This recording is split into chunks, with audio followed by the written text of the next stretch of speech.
Hello students, चलिए start करते हैं unit 3 chapter 5 laws of motion का हॉर्स एंड कार्ट प्रॉब्लम और मैन इन ए लिफ्ट। दोनों टॉपिक इस वीडियो में कवर करेंगे, बड़े अच्छे से समझने हैं। हॉर्स एंड कार्ट प्रॉब्लम के अंदर आपने थोड़ा सा पढ़ा होगा, आपके टीचर्स भी थोड़ा सा बता देते हैं कि इसके अंदर कौन कौन सी फोर्सेज लगती हैं, बट एक्चुअल आईआईटी जेईई जो क्वेश्चन पुटअप करता है हॉर्स एंड कार्ट प्रॉब्लम से, वो चीज़ भी यहाँ पे डिस्कस करेंगे हम। तो साथ में ध्यान से देखते रहना बस वीडियो को, और अच्छे से समझना है, अच्छे से अपने नोट्स प्रिपेयर करने हैं।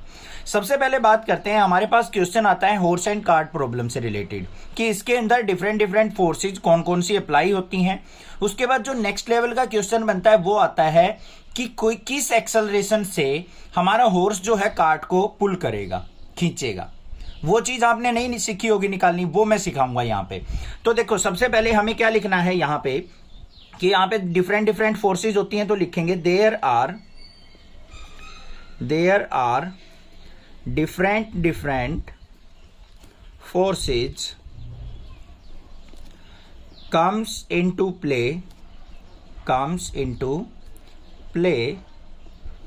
in horse cart problem।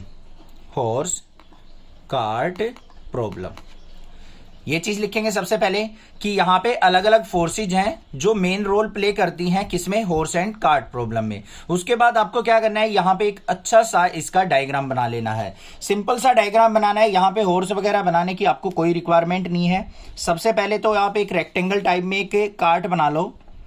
ये यहाँ पे मैंने क्या कर लिया, एक कार्ट ड्रॉ कर ली इस तरीके से, और इसके नीचे आप यहाँ पे इसके टायर्स बना सकते हो। तो यहाँ पे क्या करते हैं, हम इसके दो टायर्स दिखा देते हैं। ये दो टायर्स हो गए इसके, तो हमारी जो कार्ट है वो बनके रेडी हो चुकी। बस इतना ही करना है। अब आपको यहाँ पे क्या कर देना है, एक रोड दिखा देना है जिसपे क्या है, हमारी कार्ट रन कर रही है, दौड़ रही है, चल रही है, जो भी है। उसके बाद हमें क्या करना है यहाँ पे, अब यहाँ पे क्या होती है, थ्रेड होती है, एक रस्सी होती है, या फिर हम कुछ हिंदी भाषा में अगर बात करें तो उसको तंग बोलते हैं, जो कि क्या करता है, हॉर्स के ऊपर रखा हुआ होता है, जिससे हॉर्स क्या करता है, इस कार्ट को आगे की तरफ खींचता है। तो यहाँ पे क्या होगा, हॉर्स के अंदर हमारी जो फोर्स लगेंगी वो चीज हम बाद में देखेंगे। सबसे पहले आ जाओ, एक एक स्टेप लेके चलेंगे। सबसे पहले हमारे पास क्या है, ये कार्ट है भाई। कार्ट का कुछ ना कुछ वेट होगा, और कार्ट का वेट हमेशा कहां पे लगेगा, डाउनवर्ड। वेट हमेशा क्या होगा, डाउनवर्ड होगा, ग्रेविटी के कारण। तो W1 क्या हो गया हमारा, मान लिया यहाँ पे वेट ऑफ द कार्ट। अब इसको बैलेंस करने के लिए हमारे पास एक नॉर्मल रिएक्शन होगी बिल्कुल इसके परपेंडिकुलर, उसको हम किससे डिनोट कर लेते हैं, R1 से। एक एक चीज पे चलेंगे। तो यहां पे सबसे पहले फर्स्ट पॉइंट लिखेंगे, फर्स्ट फोर्स कौन सी लग रही है, the weight W1 of the cart. The weight W1 of the cart is balanced by the normal reaction, balanced by the normal reaction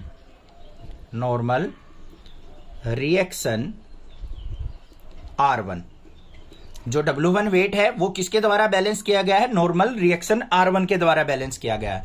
अब बच्चों, अगर मान लो नॉर्मल रिएक्शन ना हो ना, तो कार्ट क्या होगा हमारा, W1 वेट के कारण हमारा जमीन के अंदर धंसता चला जाएगा, क्योंकि एक अकेला नीचे की तरफ फोर्स लग रही है। अपवर्ड फोर्स इसको बैलेंस करके रखती है, जिस वजह से ये हमारा रोड के ऊपर रहता है। तो यहां पर हो गई हमारी पहली बात। तो ये R1 रिएक्शन किस पे है, of the ground on the cart, of the ground on cart. पहली बात लिख ली हमने। अब सेकंड पॉइंट पे चलते हैं, दूसरी फोर्स कौन कौन सी है।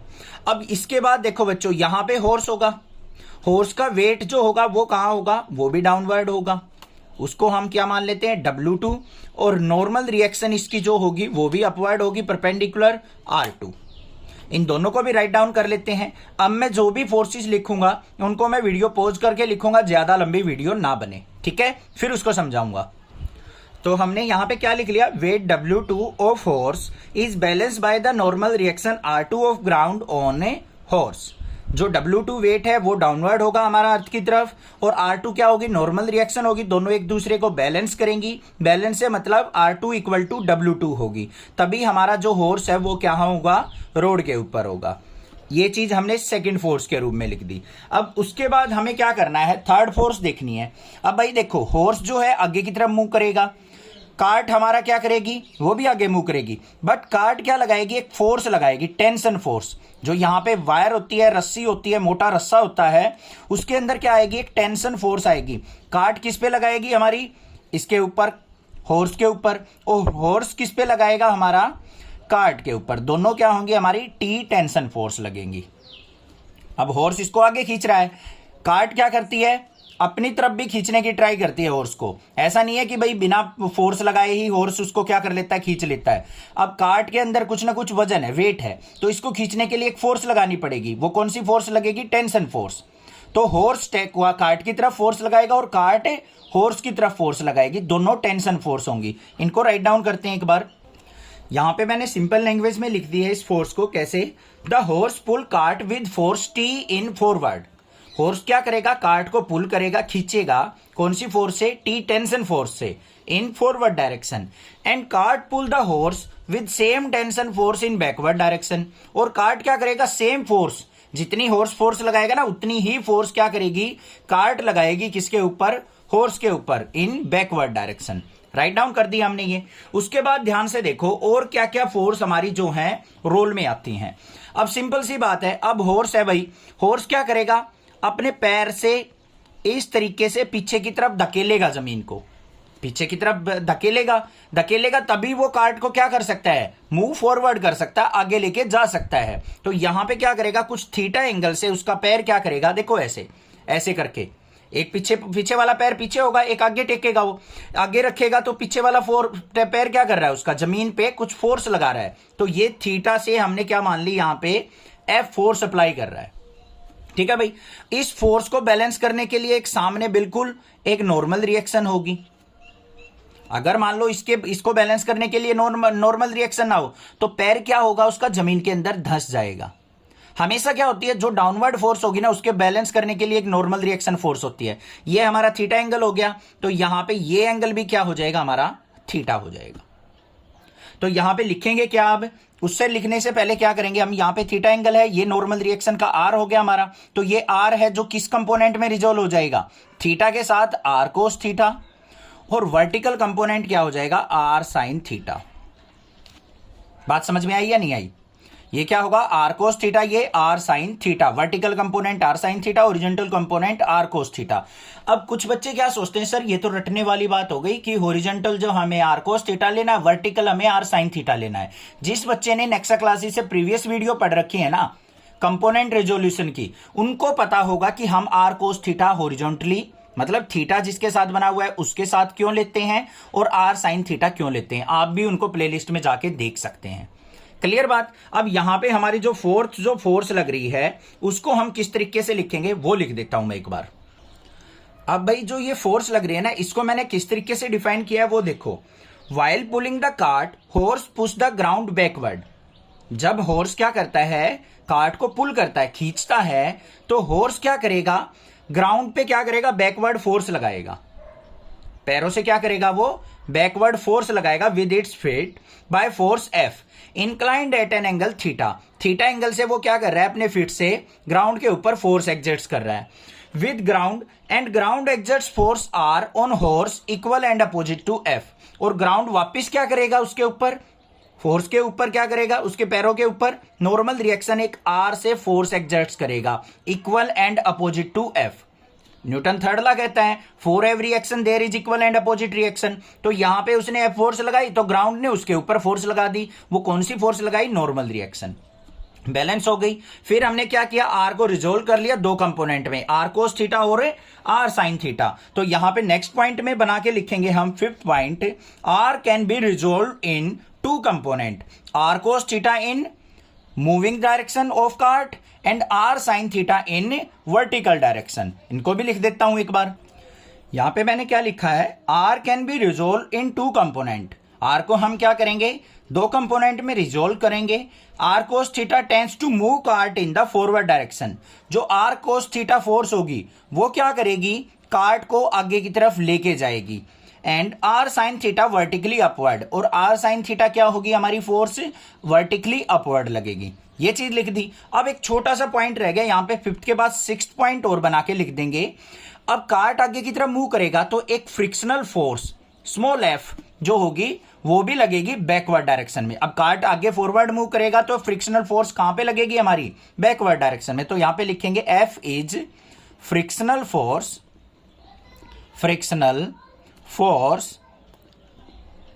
अपोजिट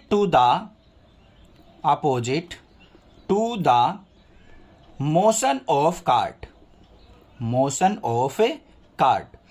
जिस तरफ भी कार्ट मूव करेगा उससे अपोजिट डायरेक्शन में क्या लगेगी, हमारी एक फ्रिक्शनल फोर्स लगेगी।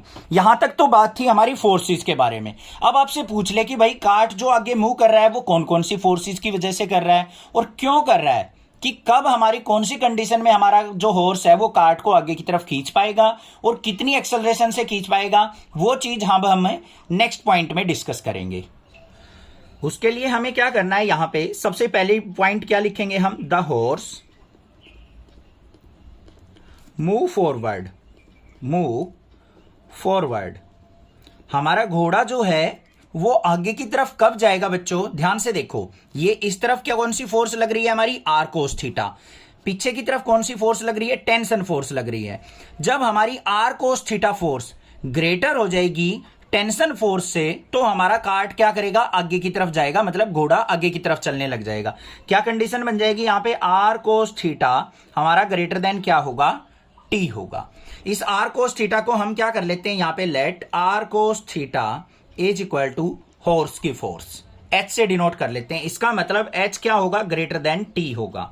अब यहां पे नेट फोर्स कितनी लग रही है, हमारी नेट फोर्स जो होगी हमारी वो किसके इक्वल होगी, एच माइनस टी के। भाई एच की वैल्यू ज्यादा होगी तभी वो हॉर्स क्या करेगा, कार्ट को आगे की तरफ खींच पाएगा, टेंशन फोर्स से ज्यादा होनी चाहिए। तो जो रिजल्टेंट फोर्स होगी, नेट फोर्स जो हॉर्स लगा रहा है वो कितनी होगी, एच माइनस टी। मान लो आपका कार्ट जो है वो 3 न्यूटन फोर्स लगा रहा है, हॉर्स 5 न्यूटन फोर्स लगा रहा है, तो हॉर्स जो है कितने न्यूटन फोर्स से इसको आगे लेके जाएगा बच्चों, 5 माइनस 3, मतलब 2 न्यूटन फोर्स से इसको खींचेगा। बात क्लियर हो गई, यहां पे h माइनस टी आ गई। अब यहां पे क्या लिखेंगे, if acceleration of horse is a and mass m, then अगर हॉर्स की एक्सेलरेशन a हो और उसका मास m हो तो हमारी जो फोर्स होगी F is equal to H minus T, और F किसके इक्वल होता है, मास इंटू एक्सेलरेशन, तो ma इज इक्वल टू किसके हो गया, एच माइनस टी के। इक्वेशन नंबर फर्स्ट आ गई। बात समझ में आ गई या नहीं आ गई, कोई दिक्कत नहीं है। अब दूसरी बात आती है हमारी, कार्ट मूव फॉरवर्ड। कार्ट हमारा कब फॉरवर्ड जाएगा, आगे की तरफ कब मूव करेगा, कार्ट मूव फॉरवर्ड। अब कार्ट को मूव करने के लिए भी भाई कुछ ना कुछ फोर्स लगेगी, क्या होगी, ध्यान से देखो भाई। ये कार्ट हो गया, कार्ट को कौन सी फोर्स से खींचा जा रहा है, टेंशन फोर्स से, इस टी फोर्स से। और कार्ट के अपोजिट फोर्स कौन सी है बच्चों, फ्रिक्शनल फोर्स है। अब जब ये टी फोर्स जो है फ्रिक्शनल फोर्स से ज्यादा हो जाएगी तो कार्ट इजिली मूव करने लग जाएगा। तो यहां पे क्या लिखेंगे हम, टी जो है टेंशन फोर्स जो है ग्रेटर देन होगी फ्रिक्शनल फोर्स से, तो हमारा कार्ट क्या करेगा, मूव फॉरवर्ड करेगा। और नेट फोर्स क्या हो जाएगी यहां पे, net force capital T minus में फ्रिक्शनल फोर्स एफ। तो इस फोर्स से हमारा क्या करेगा, कार्ट मूव ऑन करेगा। अब यहां पे भी ले लेते हैं, acceleration of cart is a, small a ही लेंगे क्योंकि जितनी स्पीड से हॉर्स चलेगा उतनी ही स्पीड से हमारा कार्ट चलेगा। ऐसा तो नहीं है भाई हॉर्स कुछ स्पीड से चल रहा है और कार्ट उससे आगे निकल जाएगा, ऐसा तो नहीं होगा। तो सेम एक्सेलरेशन से दोनों चलेंगे, दोनों की वैल्यू स्मॉल ए लेनी है। तो acceleration of cart is a and mass of cart उसको हम ले लेते हैं कैपिटल एम से। तो हमारी जो फोर्स आ गई बच्चों वो किसके इक्वल आ गई, टी माइनस एफ। यहां पे लिखेंगे force is equal to T minus F, और एफ को क्या लिख देंगे यहां पे, M into A is equal to T minus F. Equation number second हो गई। अब हमें एक्सेलरेशन निकालनी है कि कितनी एक्सेलरेशन से वो आगे मूव करेगा। तो यहां पे क्या करेंगे, add equation first and second. ये जो मैंने पॉइंट बताए हैं ना, ये कोई नहीं बताता भाई, ये चीजें आपको सीखनी है। दोनों को ऐड कर दो, यहाँ पे लेफ्ट साइड में लेफ्ट साइड ऐड कर दो, एम ए प्लस में M A is equal to यहाँ पे एच माइनस टी और प्लस में टी माइनस एफ। टी से टी कैंसिल आउट हो गया, तो यहाँ पे देखो हमारा क्या आ गया, दोनों में से ए कॉमन, अंदर आ गया M plus M is equal to किसके, एच माइनस एफ। तो यहाँ पे क्या आ गया, एक्सेलरेशन क्या आ गई हमारी, एच माइनस एफ अपॉन में एम प्लस एम। तो इस एक्सेलरेशन से क्या होगा, हमारा कार्ट जो है मूव फॉरवर्ड करेगा। हॉर्स की फोर्स माइनस फ्रिक्शनल फोर्स और अपॉन में दोनों का मास, ये आ गई हमारे पास एक्सेलरेशन। समझ में आ गया हॉर्स एंड कार्ट प्रॉब्लम। इससे डेप्थ में मेरे ख्याल से तो बनता नहीं है, तो कोई भी प्रॉब्लम नहीं होनी चाहिए। कोई भी दिक्कत लगे आप मुझसे पूछ सकते हैं, अदरवाइज नेक्स्ट क्लासेज को जरूर सब्सक्राइब करना। नेक्स्ट टॉपिक पढ़ते हैं अपना, man in a lift, apparent wait of man in a lift. वो भी अच्छे से समझाऊंगा, ध्यान से बस वीडियो के साथ बने रहो। अब टॉपिक आता है हमारा apparent weight of a man in a lift. Apparent में वेट का मतलब क्या होता है, अपीरेंट का मतलब होता है कि उसके ऊपर कोई भी इफेक्ट आ जाए। जैसे मान लो हम पानी के अंदर कूद जाएं, तो पानी की वजह से हमारा जो वेट पे इफेक्ट पड़ेगा, हमारा वेट कम हो जाएगा, आर्किमिडीज प्रिंसिपल कहता है। तो वो जो वेट कम हुआ है वो वाटर की वजह से हो, या फिर किसी एयर की वजह से हो, या फिर हमारा क्या हो, हमारा जीरो ग्रेविटी के कारण हो, जो कुछ भी है ग्रेविटी का इफेक्ट हो, उसी को हम क्या कहते हैं, अपीरेंट वेट। ठीक है भाई, जो हमारा इफेक्ट में आ जाता है किसी न किसी कंडीशन के हिसाब से। अब यहां पे apparent weight of a man in a lift देखना है हमें। लिफ्ट के अंदर तो सभी गए हैं, अब मैं जो यहां पे बात करूंगा ना वो लॉजिकल बात करूंगा, उसको आप प्रैक्टिकली देख सकते हैं, आपको क्लियरली पता लग जाएगा। अब यहां पे हमें सबसे पहले क्या करना है, एक अपनी एग्जाम्पल के रूप में लिफ्ट बना लेनी है। बिल्कुल एग्जैक्टली शेप बनाने की जरूरत नहीं है, हमने यहां पे लिफ्ट बना ली। उसके अंदर हमने क्या कर लेना है, ये एक वेट मशीन रख ली भाई, जिसके ऊपर हम अपना वेट देख सकते हैं। ठीक है, ट्राई भी करके देख लेना अगर पॉसिबल हो तो। इसके ऊपर कोई भी एक पर्सन आके खड़ा हो जाता है। अब ये हंसना मत, कहीं कमेंट करो सर कैसा पर्सन बना दिया आपने। ठीक है भाई, ये एक पर्सन यहां पे आके क्या हो जाता है, वेट मशीन के ऊपर खड़ा हो जाता है। अब इस कंडीशन में हमने क्या देखना है कि वेट मशीन हमारी डिफरेंट डिफरेंट सिचुएशन में क्या वेट देती है इस पर्सन का। ठीक है, तो यहां पे पहले हम कुछ बातें कंसीडर कर लेते हैं। यहां पे लेट अस कंसीडर या फिर consider a man of mass m on a weight machine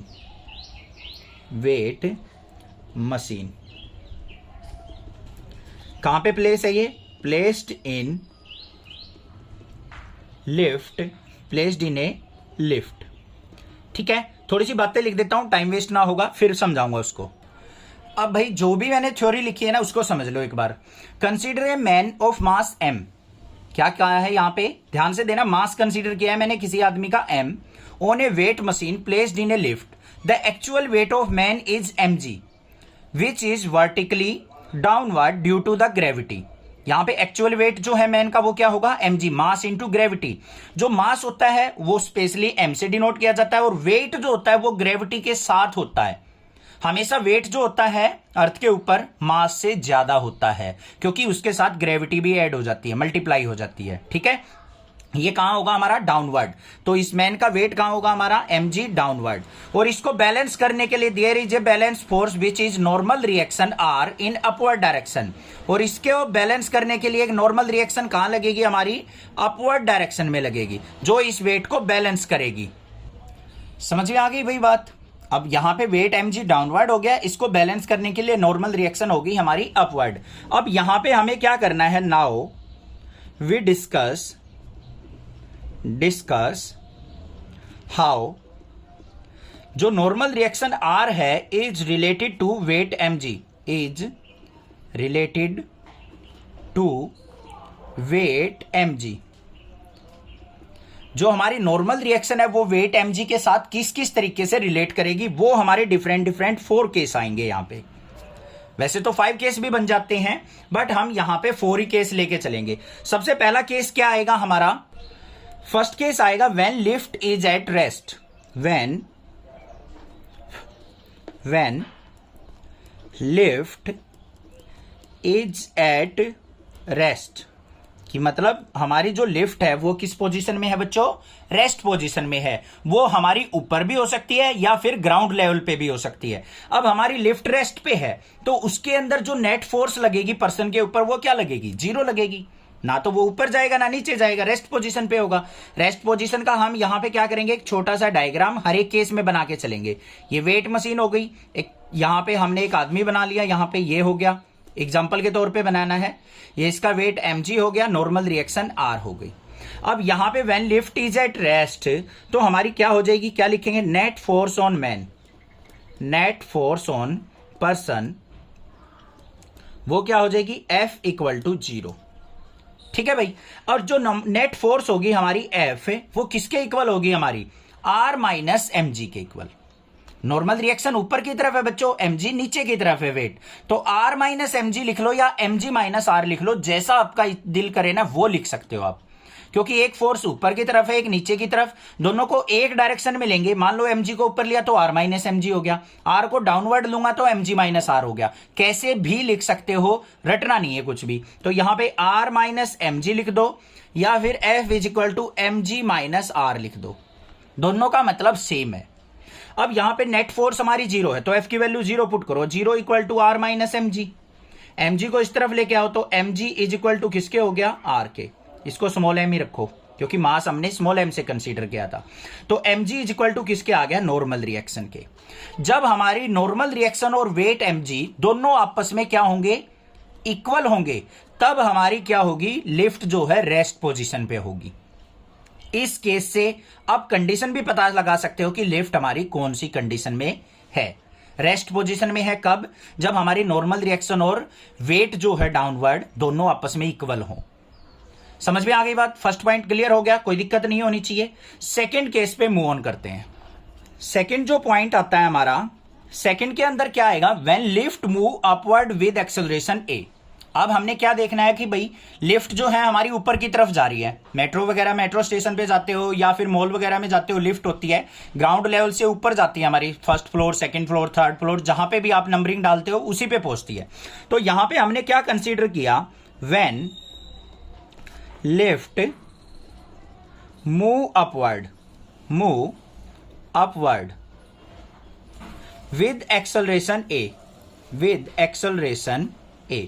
अब हमने यहां पे क्या कंसीडर किया है कि भाई जो हमारी लिफ्ट है वो a एक्सेलरेशन से ऊपर की तरफ जा रही है। तो यहां पे क्या लिखेंगे हम, नेट फोर्स, हमें तो नेट फोर्स से मतलब है बस, और कुछ नहीं है। Net force on man is F, और वो कितनी लगेगी, ध्यान से देखो भाई। यहां पे हम क्या कर लेते हैं, एक लिफ्ट का केस बना लेते हैं। ये हमारी हो गई वेट मशीन, इसके ऊपर ये हो गया हमारा पर्सन, और ये हमारा किस तरफ जा रहा है बच्चों, ऊपर की तरफ जा रहा है, नॉर्मल रिएक्शन R, वेट हमारा डाउनवर्ड mg। अब आप जनरली समझो एक चीज, अगर मान लो ये ऊपर की तरफ जा रहा है, इसका मतलब R जो फोर्स हमारी नॉर्मल रिएक्शन है वो क्या होगी, ग्रेटर देन mg होगी। तो इस केस में क्या हो जाएगा, हमारा R जो होगा वो ग्रेटर देन क्या होगा, mg, तभी ये ऊपर की तरफ जाएगा। और नेट फोर्स जो लगेगी वो F इज इक्वल टू किसके होगी, R माइनस mg के, यही तो लगेगी। मान लो लिफ्ट जो है ऊपर की तरफ जो है 10 न्यूटन से खींच रही है ऊपर की तरफ, और वेट जो है उसका मान लो 5 न्यूटन है, तो कितने न्यूटन फोर्स से ये ऊपर जाएगी, 10 माइनस 5। नेट फोर्स यही तो लगी बच्चों, F is equal to R minus mg। तो यहां पे F इज इक्वल टू किसके होता है, Newton, second law, F is equal to ma, तो mass into acceleration is equal to R minus mg। यहां पे R को इस तरफ ले आओ या फिर mg को इस तरफ ले आओ, तो ma plus mg is equal to किसके हो गया, R के। तो R इज इक्वल टू क्या आ गया, इसमें से m common, a plus g। तो जो नेट नॉर्मल रिएक्शन होगी वो किसके इक्वल आ गई, मास इंटू एक्सेलरेशन प्लस ग्रेविटी। तो अपेरेंट वेट ऑफ मैन जो होगा वो क्या हो जाएगा, इंक्रीज हो जाएगा। तो यहां पे लिखेंगे the apparent wait of man increase, ये इंक्रीज का सिंबल होता है। तो अपेरेंट वेट जो होगा वो मैन का क्या हो जाएगा, इंक्रीज। अब इसको ना आप प्रैक्टिकली करके देखना, लिफ्ट में खड़े हो जाना, जैसे ही लिफ्ट ऊपर की तरफ चले ना, आपको अपना वेट थोड़ा सा ज्यादा लगेगा, भारीपन लगेगा। बेशक देख लेना ट्राई करके, ना लगे तो मुझे बता देना बेशक से। अब सर आप क्या करोगे, क्या करूंगा मैं, फिजिक्स के खिलाफ आंदोलन छेड़ेंगे भाई, ठीक है, कि आपने तो गलत पढ़ाया हमें, बच्चों को तो वेट ज्यादा लगा ही नहीं है। अगर ज्यादा नहीं लग रहा है तो वेट मशीन जरूर रख लेना, उस पर पता लग जाएगा। जैसे ही मान लो आप 50 kg के हो, ऊपर की तरफ चलोगे 50 से थोड़ा सा वेट इंक्रीज हो जाएगा आपका। क्लियर हो गई बात। अब बात करते हैं थर्ड पॉइंट की।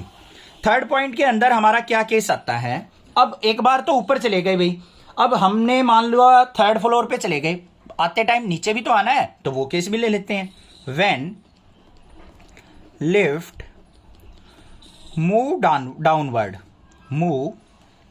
Downward with acceleration a. अब क्या कर रही है लिफ्ट जो है हमारी, वो नीचे की तरफ आ रही है ए एक्सेलरेशन से। तो ये हमारी लिफ्ट बन गई भाई, ये हमारी वेट मशीन हो गई। इसके ऊपर ये हमने फिर बंदा खड़ा कर दिया एक, और इसकी आइज भी बना दो। अब सारी चीजें नहीं बनानी, कहीं हंसने लग जाओ। ये हमारी नॉर्मल रिएक्शन आर अपवर्ड हो गई, और इसका वेट जो हो गया mg डाउनवर्ड हो गया। अब भाई ये नीचे आ रहा है, नीचे आ रहा है, किस वजह से आ रहा है, इसका मतलब mg की वैल्यू क्या होगी, ग्रेटर होगी, r की वैल्यू क्या होगी, कम होगी। तो यहां पे क्या लिखेंगे हम, net force on man is F, और यहां पे केस क्या हो जाएगा, mg जो होगा ग्रेटर देन r होगा। तो नेट फोर्स किसके इक्वल होगी बच्चों, mg की वैल्यू ज्यादा है, नॉर्मल रिएक्शन की वैल्यू कम है, तभी नीचे आ रहा है। तो mg में से r को सब्ट्रैक्ट कर देंगे। कर दिया भाई। F इज इक्वल टू क्या होता है, ma is equal to mg minus r। यहां पे r को लेफ्ट साइड ले आओ, r is equal to mg minus ma, और r इज इक्वल टू क्या आ गया हमारा, m कॉमन आ गया, तो g माइनस a। जो एक्सेलरेशन ड्यू टू ग्रेविटी क्या होगी, उसमें से एक्सेलरेशन ऑफ लिफ्ट क्या हो जाएगी, डिक्रीज हो जाएगी। अब ये डिक्रीज हो रही है, तो यहां पे अपीरेंट वेट ऑफ मैन भी क्या हो जाएगा, डिक्रीज। तो लिखेंगे क्या, द अपीरेंट वेट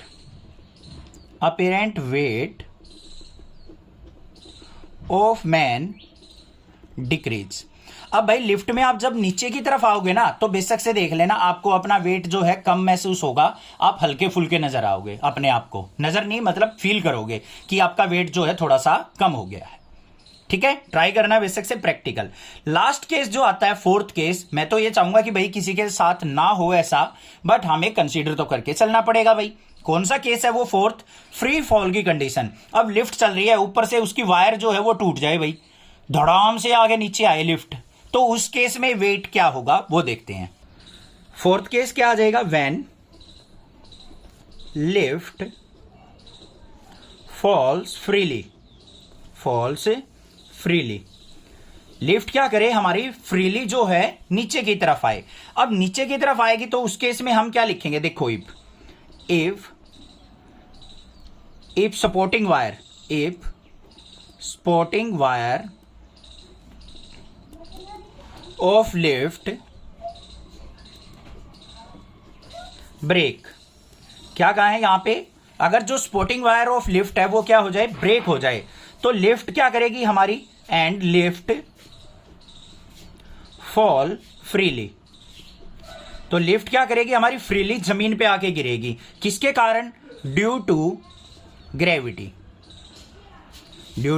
ग्रेविटी। तो हमारा क्या हो जाएगा, यहां पे जो एक्सेलरेशन है वो किसके इक्वल हो जाएगी बच्चों, जी ग्रेविटी के इक्वल हो जाएगी।